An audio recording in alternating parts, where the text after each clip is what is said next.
বলছিল first of all যে জান্নাত তোহা ওদের সাথে বিজনেস দেওয়ার কথা ছিল এই ছেলেটা একটা ছোট্ট ইউজার দেখে তা সে একটা রেস্টুরেন্টে জব করে দেখে হ্যাঁ তাকে তাদের সাথে নেয় নাই কথা কিন্তু পাকাপাকি হয়ে গেছিল।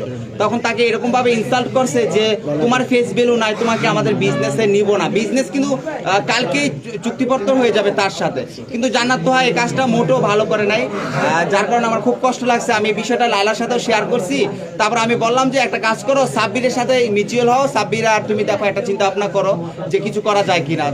তোমরাও সেলুন নিয়ে নামো। কেন সে একা সেলুন দিছে না? জান্নাত তোহা নাই দেখে কি হয়েছে, পারছে না দাঁড়াইতে? ইনশাল্লাহ ও আরো একদিন অনেক বড় হবে। আর যদি পায়ে যদি আজকে সমস্যা না হতো, সে একটা ইন্টারন্যাশনাল ফুটবল প্লেয়ার হতে পারতো।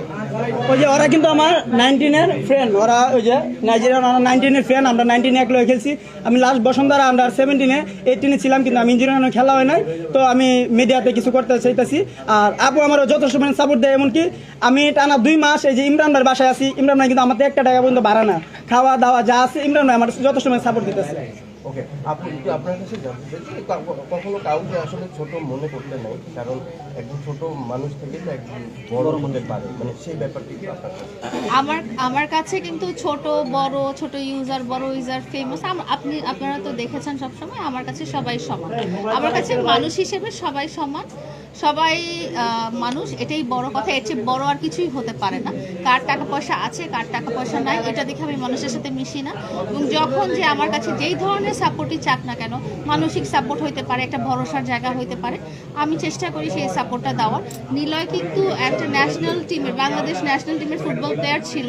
ইনজুরির কারণে ও টিম থেকে বাদ হয়ে গেছে এবং আর ফুটবল খেলতে পারছে না।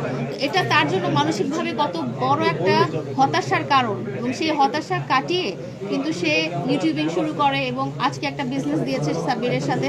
এটাই কিন্তু এক্সাম্পল, সবার কাছে এটাই কিন্তু উদাহরণ যে জীবনে ভেঙে পড়া চলবে না, জীবনে পিছিয়ে পড়া চলবে না, সবসময় উঠে দাঁড়াতে হবে এবং সবসময় এগিয়ে যেতে হবে। এবং কারো জন্য জীবন থেমে থাকে না। আজকে আমার BMW নাই বলে আমি স্যাড হওয়া যাবে না, কারণ আমার যেটা আছে সেটা আমার নিজের অর্জনে হয়েছে, সেটা নিয়ে আমার খুশি থাকা উচিত এবং আরো সামনের দিকে কিভাবে এগিয়ে যায় সেটা চেষ্টা করা উচিত। চলিত একটা কথা আছে যে অহংকার পতনের মূল, এই ব্যাপারটা আসলে এই ব্যাপারটা তো আসলে চিরন্তন সত্য।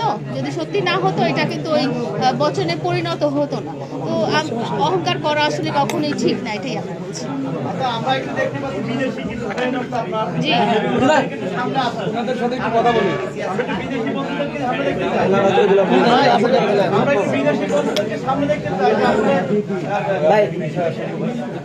একটু ডিফারেন্ট। আমি লালা আপনাকে প্রশ্ন করতে চাই, শুধু আমাদের বাংলাদেশি না, বিদেশিরাও আপনার প্রেমে প্রস্তাব দেয়, কারণটা কি? এটা কারণ তো তারাই বলতে পারবে, আমি জানি না। বাট এরা হচ্ছে দে আর ফ্রম নাইজেরিয়া। ওরা হচ্ছে নিলয়ের ফুটবল টিমমেট এবং নিলয়ের সাথে একসাথে খেলেছে। তো তারা নিলয়ের ভালোবাসার কারণেই কিন্তু আজকে এই সেলুনে চলে এসেছে এবং সাব্বিরের সাথে দেখা করার জন্য চলে এসেছে। আচ্ছা, আমরা জানতে পেরেছি যে আপনাকে আজকে রোস্টে, তাই তো? তো ফুলনি আপনাকে নাকি বিদেশিরা প্রস্তাব দিয়ে ভালোবাসার প্রস্তাব দিচ্ছে। এরকম ফুল তো অনেকেই পাচ্ছি, কারণ এখন তো আমার জীবনে এরকম স্পেশাল কেউ নাই যে স্পেশালি ফুল দিবে।